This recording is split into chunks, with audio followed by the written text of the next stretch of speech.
संजय प्रसाद यादव ईश्वर की शपथ लेता हूं कि मैं विधि द्वारा स्थापित भारत के संविधान के प्रति सच्ची श्रद्धा और निष्ठा रखूंगा। मैं भारत की अभूता एवं अखंडता अक्षुण्ण रखूंगा।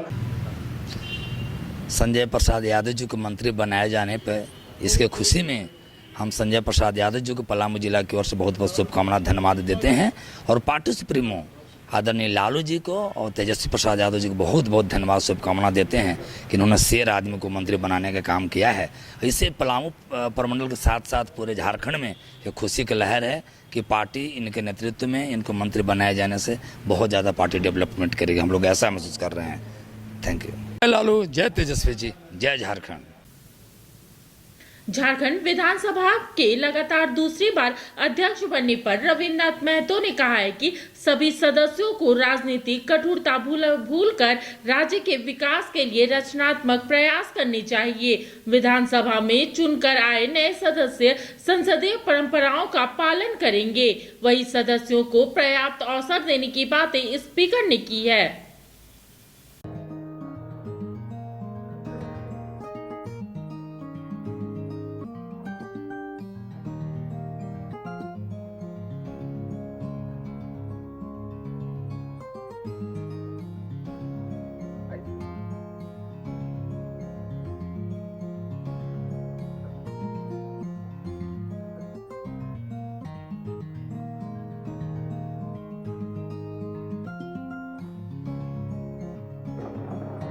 राज्य में अधिकतम 81% मतदाताओं ने मतदान किया।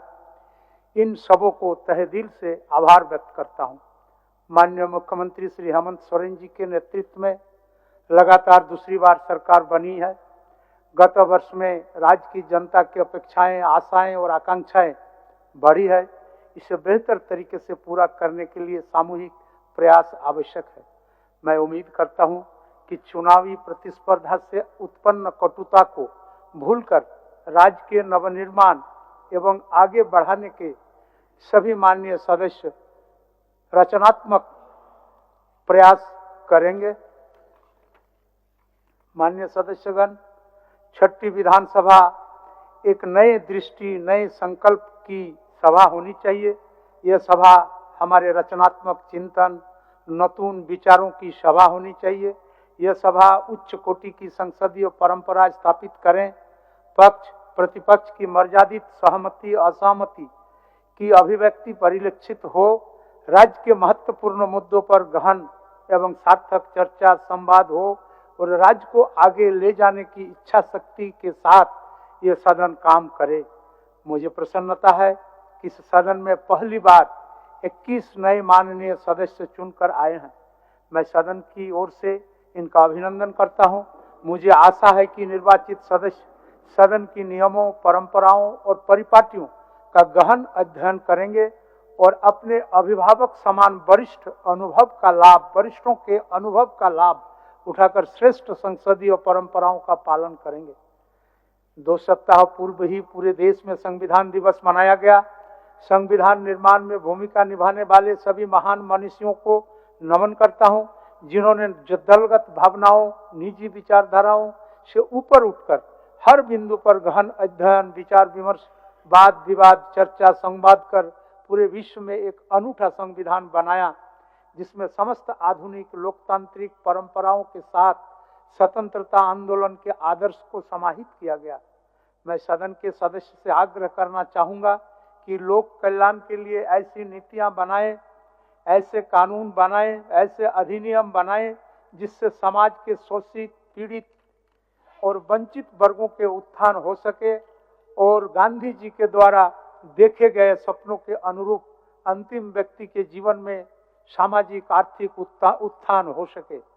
मैं इस अवसर पर माननीय मुख्यमंत्री श्री हेमंत सोरेन जी को धन्यवाद देता हूं, आभार व्यक्त करना चाहता हूं, जिनके मार्गदर्शन में सदन में कई लोकतांत्रिक प्रतिमान गढ़े हैं। मेरी कोशिश होगी कि मैं सभी माननीय सदस्यों को पर्याप्त समय दूं, पर्याप्त अवसर दूं। यह सदन सभी पक्षों के विचारों वाली सदन हो। सभी पक्षों के विचार यहाँ आने चाहिए। सहमति और असहमति हमारे लोकतंत्र की ताकत है। हम अलग अलग विचारधाराओं से चुनकर आते हैं। हालांकि अलग अलग विचारधाराओं के बाद भी राज्य का हित सर्वोपरि है। सदन पक्ष और विपक्ष दोनों से मिलकर चलता है। विपक्ष सरकार का आईना होता है। लोकतंत्र की यही ताकत है कि सबकी बातें सुनी जाए, सहमति से सदन चले। और मेरी अपेक्षा है कि मैं सबकी सहमति से सदन चलाऊं। मैं प्रयास करूंगा कि उन्हीं भावनाओं से आप सबका विचार सदन में आए और निष्पक्ष रूप से सदन का संचालन कर सकूं। परंतु आप सबों से मेरी यह अपेक्षा रहेगी कि सदन निर्बाध रूप से चले।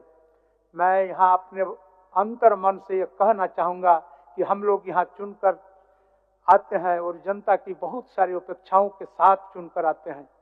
3.5 करोड़ जनता की इस सदन में आशाएं बंधी है।